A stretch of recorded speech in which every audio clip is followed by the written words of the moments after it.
ప్రభుత్వం అందించే వ్యవసాయ పరికరాలను రైతులు సద్వినియోగం చేసుకోవాలన్నారు డిప్యూటీ స్పీకర్ రఘురామకృష్ణరాజు. ఉండి వ్యవసాయ మార్కెట్ కమిటీ ఆవరణలో వ్యవసాయ ఇన్పుట్ల పంపిణీ కార్యక్రమం నిర్వహించారు. జాతీయ వరి పరిశోధనా సంస్థ హైదరాబాద్ ఆధ్వర్యంలో ఈ కార్యక్రమాన్ని నిర్వహించారు. కార్యక్రమంలో రఘురామకృష్ణరాజు, జిల్లా కలెక్టర్ చదలవాడ నాగరాణి, అలాగే ఉమ్మడి పశ్చిమ గోదావరి జిల్లా గ్రంథాలయ చైర్మన్ జుత్తిగా నాగరాజు పాల్గొన్నారు. వారి చేతుల మీదుగా షెడ్యూల్డ్ కులాల రైతులకు ఉచితంగా స్ప్రేయర్లు, అలాగే మట్టి నమూనా పరీక్ష కిట్లు కూడా అందజేశారు.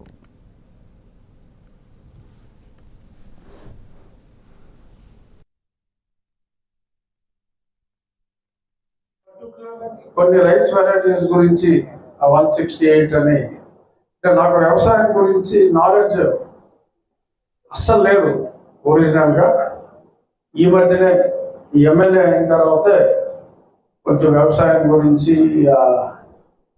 రకరకాల పద్ధతులు, ఈల్డ్ ఎలా పెరగాలి, ఈ అన్నిటి గురించి, అంటే ఇప్పుడు డ్రైనేజ్ వ్యవస్థ సరిగ్గా లేకపోతే పంట ఈల్డ్ ఎలా దెబ్బతింటుంది, ఇలా అన్ని రకాలుగా పంట దెబ్బతింటానికి ఏమేమి కారణాలు ఉన్నాయి, సాగునీరు రావాల్సిన సమయంలో ఎలా అందాలి, ఆ డ్రైనేజ్ వెళ్ళే నీరు కూడా సరైన సమయంలో ఆ డ్రైన్ అవ్వకపోతే మరి పంట దిగుబడి మీద ఎంత ఇబ్బంది ఉంటుంది, ఇవన్నీ ఇక్కడికి వచ్చిన తర్వాత ఇది తెలుసుకొని ఆ సమస్యలన్నింటినీ ఎలాగ సరిచేయాలి అనే దాని మీద అధికారుల సలహాలు అన్నీ తీసుకుని చేయడం జరుగుతుంది. కాంటాక్ట్ తోటి ఇక్కడ ఉన్న 400 మంది షెడ్యూల్ కాస్ట్ ఫార్మర్స్ కి 7,000 రూపాయల విలువైన బ్యాటరీ స్ప్రేయర్ ని వారికి అందించడం చాలా చాలా సంతోషించమైన